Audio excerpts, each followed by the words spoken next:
You have to understand that the karmic relationship that they have right now, whether that's in an actual partnership or if that's with whatever lifestyle that they are choosing to be in, that is only a symptom of the problem. That's not the problem here. That's not the thing that's really, really holding them back, because that's just a symptom of like whatever life that they were living, which was without vulnerability, without like worried about judgment. Because there's something very forbidden lovers with you two that they would have to come out of that, and they are. We have healing heart here.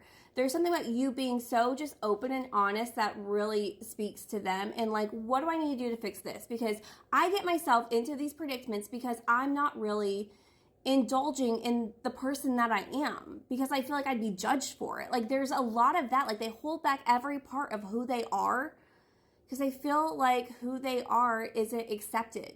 But with you, it's like, you know that not every part of you is this shiny, like, wonderful, beautiful part, but even the parts that are scary and, you know, a little bit toxic, or a little, you know, we all have toxicities, but you take pain, you take these parts of yourself that you don't necessarily love, and you turn them into your own personal, like, that is such an inspiration, because the way that you live is the way that they are inspired to live. So it's not just this karmic partner. That's not just, once they get rid of them, they understand that they have gotten themselves into this situation because of their own self-doing. Like I said, whether that's an actual partnership or if that's just like where they are in life. They're seeing that there's so much strength behind being vulnerable. And this is all just some kind of cover-up. Like, this, they use this as like a protection shield. And it's not great. Like, they're protected.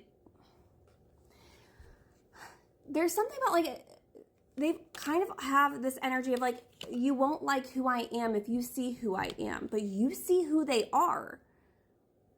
And that's very inspiring, because you still care for them. You're getting annoyed. We have grudge holder. You're getting definitely like irritated with them, which, again, rightfully so. They feel very like, yeah, I mean, like, you should be getting really irritated with that, but it's all just like a cover up, and they don't want to cover up anymore. They're wearing this like V is for vendetta. Like, there is some kind of mask here, and like, they don't want to hide behind it anymore.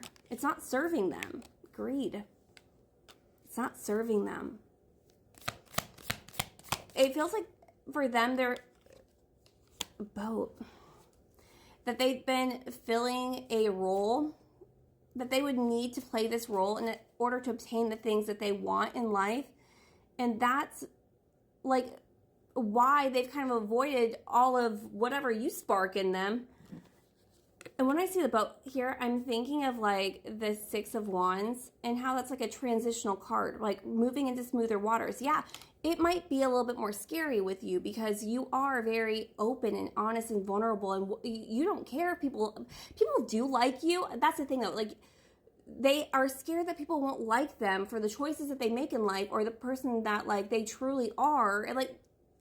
And you don't have that.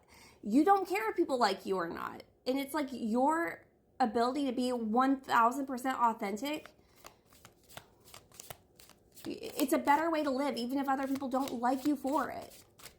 You like you.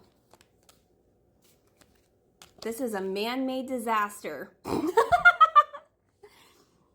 They know this is the consequences of their actions. The situation that they are in, they need to get out of. They need to transition into a better situation for themselves. They made this disaster. They created it. They created this life. It's not just the karmic person or the toxicities around them, right?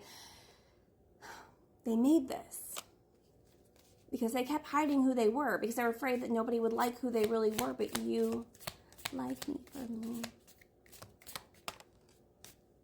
It's time to clean it up. Yeah, it's a man-made disaster, but it's time for some relief effort, right? How to get themselves out of this situation, and that's what they're doing. They are moving themselves out of the situation, but they are well aware that it's not being perceived that way to you. Because if they were just to up and like go, it would feel almost... One, there's a lot of stuff going on. I don't think they can just like up and go, but they are trying to transition out of this. They can't just be like, oh, well, clean up today and we're done. Because then it's like, oh, did you, because if they show up, it's like, did you really clean up the mess? Or did you just leave the mess and then flee to another scene? And they don't want you to look at that like that. And they don't want to do that. Because the part about healing is that we don't just avoid the disasters that we create in our life. We don't just walk away from them. I mean, we were getting like, it's time to walk away, but they understand that they have to clean this up. They're not going to reach out to you and ask you to clean up this mess for them. They're inspired by you, but not because they need you to come in and fix this. They need to fix it. We're going to go to part 4 for my TikTok subscribers. The rest of you, you have a wonderful day.